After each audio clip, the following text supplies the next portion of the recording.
Hello আমার গুলুমুলু বন্ধুরা, কেমন আছো তোমরা? আশা করি তোমরা অনেক ভালো আছো। শুধু তোমাদের মজা দেওয়ার জন্য অনেক কষ্ট করে আবারও একটি নতুন গল্প নিয়ে আসলাম। আজকের গল্পটি খুবই চমৎকার হতে চলেছে। আমি শতভাগ গ্যারান্টি দিয়ে বলতে পারি গল্পটি শেষ পর্যন্ত শুনলে তোমাদের দাঁড়িয়ে যাবে। তাই তোমাদের অনুরোধ করে বলছি ভিডিওটা শুরু থেকে শেষ পর্যন্ত দেখার। তাহলে কথা না বাড়িয়ে এবার সরাসরি গল্পে চলে যাই। কাকিমা বৌদিকে খুঁজতে গুদাম ঘরে চলে এসেছে। আর তখন আমি বৌদির কাছে আছি। কাঠের ফাঁক দিয়ে দেখতে পেলাম কাকিমা এদিক ওদিক বৌদিকে খুঁজল। তারপর বৌদিকে না দেখে বেরিয়ে গেল। কাকিমার পায়ের আওয়াজ মিলিয়ে গেল, আর তখন বৌদি কইল, দেখেছ ঠাকুরপো, আর একটু হলে ধরা পড়ে গেছিলাম। ধরা পড়লে কি কেলেঙ্কারি হতো বুঝতে পারছ? সত্যি বলতে আমিও ভীষণ ভয় পেয়ে গিয়েছিলাম, তবুও বৌদিকে সাহস দিয়ে কইলাম, কি যে বলো না বৌদি, আমরা যে জায়গায় দুজন আছি, কাকিমা কেন? কাকিমার বাপ আসলেও আমাদের কখনো খুঁজে পেত না। এখন তুমি তাড়াতাড়ি বাড়ি ফিরে যাও, আর আমি কিছুক্ষণ পরে আসছি। বৌদি কাপড় আর চুল ঠিক করে গুদাম ঘর থেকে বেরিয়ে গেল। বৌদির চলে যাওয়ার পর গুদাম ঘরটা আরেকটু ভালো করে পর্যবেক্ষণ করলাম। রান্নার কাঠের পাশাপাশি অনেক পুরাতন জিনিস আছে এই গুদাম ঘরে। একটা ভাঙ্গা খাটও দেখতে পেলাম। গুদাম ঘরের এক কোণায় পড়ে আছে। খাটটা মাটিতে নামিয়ে কন্ডিশন দেখার চেষ্টা করলাম। খাটের কন্ডিশন ভালো না, তবে কাজ চালানোর মতো ঠিকঠাক আছে। আমি ঠিক করে ফেললাম এই গুদাম ঘরেই মাকে নিয়ে এসে আমার স্বপ্ন পূরণ করব। আজ ছোট কাকির নাকের ডগায় বৌদিকে দিলাম, অথচ কাকিমা বুঝতেও পারল না। এর চাইতে নিরাপদ জায়গা আর হতে পারে না। এখন যেভাবেই হোক মাকে এখানে নিয়ে আসতে হবে। বৌদি চলে যাবার 10 মিনিট পর আমি বাড়িতে ঢুকলাম। এই সময়টা বাড়ির সামনের রাস্তা দিয়ে হাঁটাহাঁটি করলাম। আসলে তাড়াহুড়ো করে মনের স্বপ্ন মিটল না। সকালে স্নানের সময় মাকে দেখার পর থেকে একটা ঘোরের মধ্যে ছিলাম। মা ছেলের স্বাভাবিক সম্পর্ক বারবার ভুলে যাচ্ছিলাম। পূজনীয় মাকে এক অপ্সরা নারী ছাড়া কিছুই চিন্তা করতে পারছিলাম না। নিজেকে থামাবার শত চেষ্টা যেন বিফল হয়ে যাচ্ছিল বারবার। আজ সকালে বড় কাকার কিছু অতিথি আসার কথা ছিল। সকাল পেরিয়ে দুপুর হলেও তাদের কোনো খবর নেই। দুপুরের শেষ দিকে মা আর কাজল দিদিকে পুকুর ঘাটে গোসল করতে দেখলাম। মা যখন পুকুর ঘাট থেকে উঠে এল, তখন আমি চিলেকোঠায় বসা।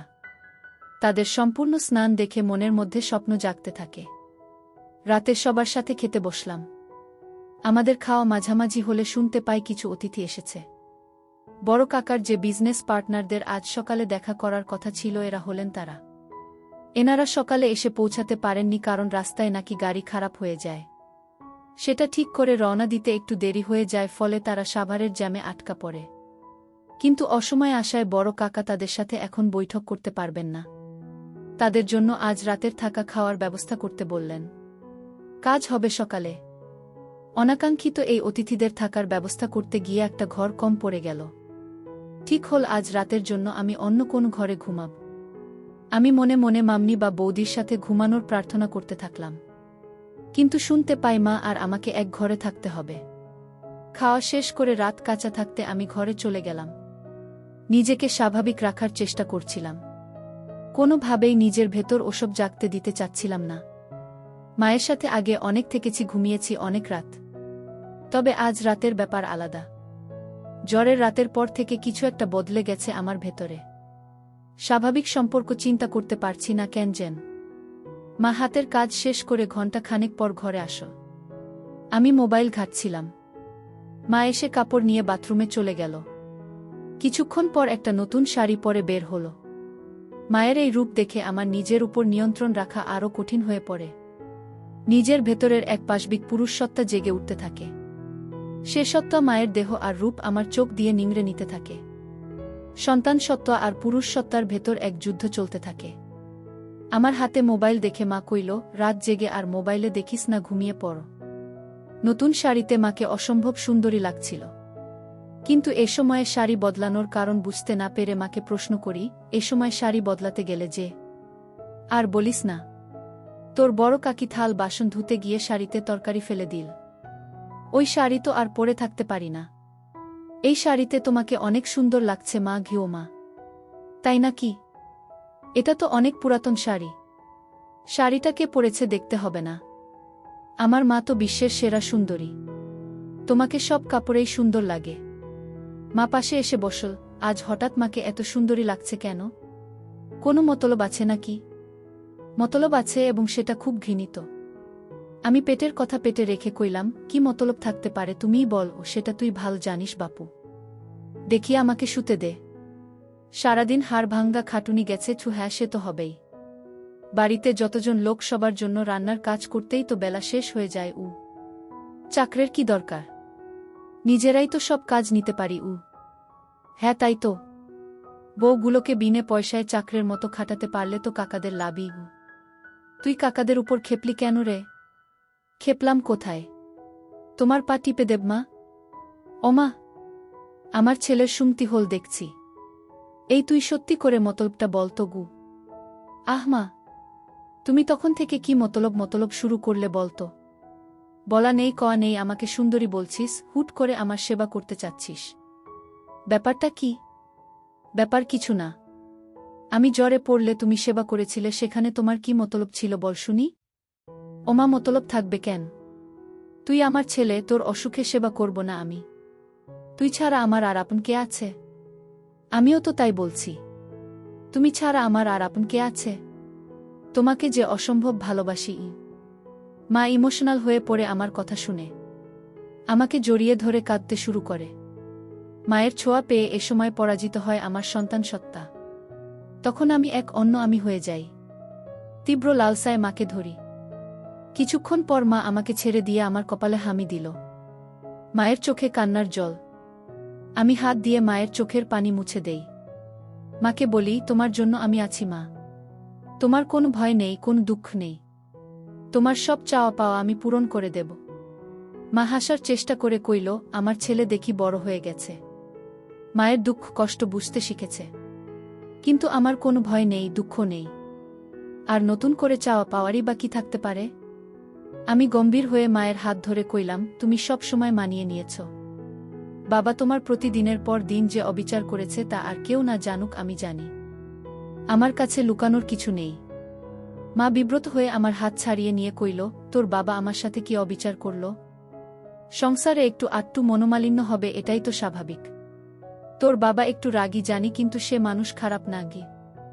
আমি মায়ের একটা গালে হাত দিয়ে কইলাম, আমার জন্মের পরে বাবা তোমাকে ছুঁয়ে দেখেছে কি আদৌ? দিনের পর দিন তুমি বাবাকে পাবার জন্য বিছানায় ছটফট করতে। মা লজ্জা পেয়ে যায় আমার লাগামহীন নির্লজ্জ কথা শুনে। গাল থেকে আমার হাত ঝটকা মেরে ছাড়িয়ে আমাকে ধমক দিয়ে কইল, কি সব আজেবাজে কথা বলছিস? তোর মুখে কি লাগাম নেই? মায়ের সাথে কিভাবে কথা বলতে হয় ভুলে গেছিস? আমি মায়ের দুই বাহু শক্ত করে ধরে মাকে কইলাম, আজেবাজে কথা না মা। আমি যা বলছি তা একটুও মিথ্যা নয়। তুমি আমায় ছুঁয়ে বল আমি ভুল বলছি। গুয়ে একথা বলে মায়ের একটা হাত আমার মাথায় রাখলাম। মা আমার মাথা থেকে হাত সরিয়ে নিয়ে কইল, তুই এসব কি শুরু করলি? আমি মায়ের হাত আবারও মাথায় নিয়ে এসে কইলাম, আমার দিব্যি বল আমি ভুল বলছি গু। মা মুখ নিচু করে চোখের জল ফেলতে থাকল। আমি মায়ের আরও কাছে এসে বসলাম। দুহাতে মায়ের গাল ধরে মায়ের মুখ উঁচু করলাম। মায়ের চোখের জল আঙ্গুল দিয়ে মুছে দিয়ে মায়ের কপালে হামি খেলাম। মায়ের কপালে আমার কপাল ঠেকিয়ে কইলাম, আমি আর তোমার ছোট ছেলে নেই মা। আমি তোমার দুঃখ দূর করার মতো যথেষ্ট বড় হয়েছি। আমি তোমাকে আর কখনো বাবার অভাব বুঝতে দেব না। কথা দিলাম তোমাকে গি। মা আমার দিকে বিস্ময়ে তাকিয়ে কইল, তুই কি বলতে চাচ্ছিস? তোর বাবা কিসের অভাব রেখেছে? আর তুই বাবার কোনো অভাব পূরণ করবি? এই অভাব বলে আমি হামি দিতে থাকলাম। মা ঘটনা আকস্মিকতায় স্তব্ধ হয়ে যায়। যখন বুঝতে পারে আমি কি করছি তখন আমাকে দু হাতে ধাক্কা দিয়ে ঠেলে সরিয়ে দেয়। তুই এটা কি করলি? তুই কি জেনে বুঝে করছিস? তুই পাগল হয়ে গেছিস। মা তার চেহারা দু হাত দিয়ে ঢেকে কাঁদতে লাগল। একটু পর মুখ তুলে আমার দিকে রক্তবর্ণ চোখ করে বলতে লাগল, দূর হ আমার চোখের সামনে থেকে। তোর মতো কুলাঙ্গার জন্ম দেওয়ার আগে আমার মরণ হলো না কেন? যদি জানতাম তুই বড় হয়ে এ কাজ করবি তাহলে তোকে ছোটবেলাতেই মেরে ফেলতাম। মা কথা শেষ করার আগেই আমি মাকে আবার দেই, আমি তোমাকে ভালোবাসি মা, অনেক ভালোবাসি। তুমি দিনের পর দিন বাবার অভাব অনুভব করেছ। গভীর রাতে তুমি আমাকে ধরেছ, কিন্তু মা হয়ে ছেলের সাথে সম্পর্কে জড়াতে পারনি। আমি ছোট ছিলাম বলে তুমি মেটাতে পারোনি ক্ষুধা। মা আমার কথা শুনে বলে, তুই এসব কি বলছিস? আমি তোর মা। মা হয়ে তোর সাথে এমন কাজ করার কল্পনাও করতে পারি না কখনো। আমি মায়ের কানে মুখ রেখে কইলাম, আমাদের মা ছেলের সম্পর্কের বাইরেও একটা পরিচয় আছে মা। আমি পুরুষ আর তুমি নারী। তুমি এতদিন নিজেকে সংযত রেখেছ, নিজেকে সতী প্রমাণ করার চেষ্টা করেছ, কিন্তু কার জন্য? যে লোকটা তোমাকে মানুষ বলে গণ্যই করে না তার জন্য। তুমি যদি নিজের জন্য একবার হলেও ভাবতে তাহলে আজ তোমার জীবনে এত দুঃখ থাকত না, কখনো এত অবহেলায় থাকতে হতো না। মা আমার বুকে মাথা লুকিয়ে বলতে থাকে, কিন্তু তুই আমার ছেলে, আমি কখনো এত বড় পাপ করতে পারবো না, আমাকে ছেড়ে দে তুই। আমি নিজেকে আটকাতে পারছি না মা, তোমার ছোঁয়া পেয়ে আমি পাগল হয়ে গেছি। তুমি অপরূপ সুন্দরী, তোমার মায়া আমাকে পাগল করে দিচ্ছে। মা কইল, তুই এমন করিস না, তোর পায়ে পড়ি, আমাকে এত বড় পাপের ভাগিদার করিস না তুই। আমি তোর বিয়ের ব্যবস্থা করে দিব। আমি হাত বুলাতে লাগলাম। সমাজ, সংসার, ধর্মের ভয়ে এই নিষিদ্ধ সম্পর্কে জড়ানো থেকে মন প্রাণ দিয়ে নিজেকে আটকাতে চাইছে মা। কিন্তু আমি জানি ক্ষুধার কাছে মনের বাধা এক অনুপরিমাণ বাধা দিতে পারবে না। মাকে সব সময় পূজনী দেবীর সাথে তুলনা করে এসেছি, আজ এই দেবীর সাথে এমন ঘৃণিত কাজ করতে আমার বিবেকেও বাধছে। কিন্তু ওই যে ক্ষুধার কাছে পরাজয় হয়েছে বিবেকের। মা চোখ বন্ধ করে আছে, চোখে পানির রেখা ছাপ ফেলে গেছে। মায়ের নাকের ফুল ঘন ঘন ছোট বড় হচ্ছে। আমি মায়ের চিবুক ধরে মুখ উঁচু করে ধরলাম। মা চোখ খুল না, ঘন ঘন নিঃশ্বাস নিতে থাকল। মায়ের বিছানার পাশের টেবিলে সিঁদুরের কৌটা দেখতে পেলাম। এক হাতে কৌটাটা তুলে নিলাম। কৌটা থেকে সিঁদুর নিয়ে মায়ের ফাঁকা সিথিতে পরিয়ে দিতেই মা চোখ খুলে ফেলে। বাবা, তুই কি করছিস এসব? সিঁদুর পরিয়ে দিলি আমায়? আর কোনো সংকোচ নয় মা, তোমায় সিঁদুর পরিয়ে নিজের বউ করে নিলাম। সিঁদুর পরালেই কেউ বউ হয় না। সমাজের সামনে অগ্নিকে সাক্ষী করে 7 পাক ঘুরতে হয়, আজীবন সাথে থাকার প্রতিজ্ঞা করতে হয়। তুই আমাকে নিয়ে যা করতে চাচ্ছিস সেটা পাপ, তোকে বাধা দেবার ক্ষমতা আমার নেই। এ পাপ তুই করিস না বাপ আমার, আমাকে আর অস্তি করিস না। আমি শাড়ির আঁচল তুলে মায়ের মাথায় ঘোমটা দিয়ে দিলাম। মার চোখ অশ্রুতে টলটল করছে। আমি মাকে কইলাম, তুমি আদর্শ মা, আদর্শ বউ, কিন্তু বাবা তোমার আদর্শ স্বামী হতে পারেনি। যে সমাজ এতদিন তোমাকে উপেক্ষিত করে দেখেছে, আমি মানি সে সমাজের নিয়ম। ঘরে জ্বলতে থাকা মাটির প্রদীপটা মেঝেতে রাখলাম।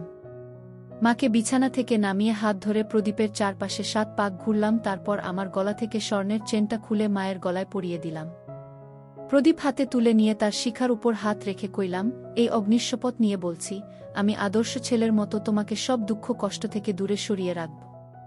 তোমার উপর কোনো অবিচার হতে দেব না। আমি আজ থেকে তোমাকে আমার সহধর্মিনীর মর্যাদা দিলাম।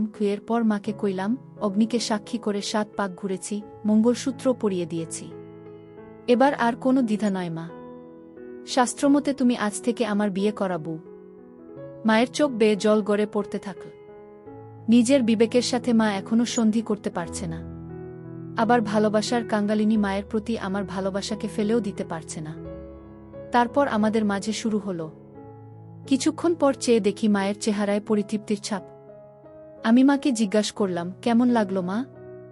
মা আমার দিকে ক্ষণিক তাকিয়ে মুখ ঘুরিয়ে নেয়। মা মুখ ঘুরিয়ে ফুপিয়ে কেঁদে ওঠে। তারপর কইল, এ আমি কি করলাম? হায় ভগবান, আমার সর্বনাশ হয়ে গেল। নিজের পেটের ছেলের কাছে ক্ষণিকের সুখের জন্য নিজেকে বেচে দিলাম। ভগবান, আমাকে ক্ষমা করো বলে আমার দিকে পিঠ ফিরে কাঁদতে থাকে। তারপর মা আমাকে কইল, বাবা, তুই ছাড়া আমার এ দুনিয়ায় আপন বলে কেউ নেই। এ সম্পর্কের পর তোর দিকে আমি মুখ তুলে তাকাতে পারব না, আমি একদম একা হয়ে যাব। এমনটা করিস না বাপ আমার, অনেক দূর চলে এসেছি মা, এখান থেকে পেছালে আমাদের কোনো সম্পর্কই আর স্বাভাবিক থাকবে না। তুমি আমাকে মেনে নাও, দেখবে তোমার আর আমার মাঝে কোনো কষ্ট থাকবে না। কিন্তু এ তো পাপ মা, যা পাপ করার করে ফেলেছি। এখন সম্পর্ক পাপের হলে আমি আজীবন তোমার সাথে এ পাপ করে যাব, কিন্তু তোমাকে ছড়াতে পারব না। ভিডিওটি যদি তোমাদের ভালো লেগে থাকে তাহলে অবশ্যই জোনাকি ব্লগ চ্যানেলটি সাবস্ক্রাইব করে রাখবে।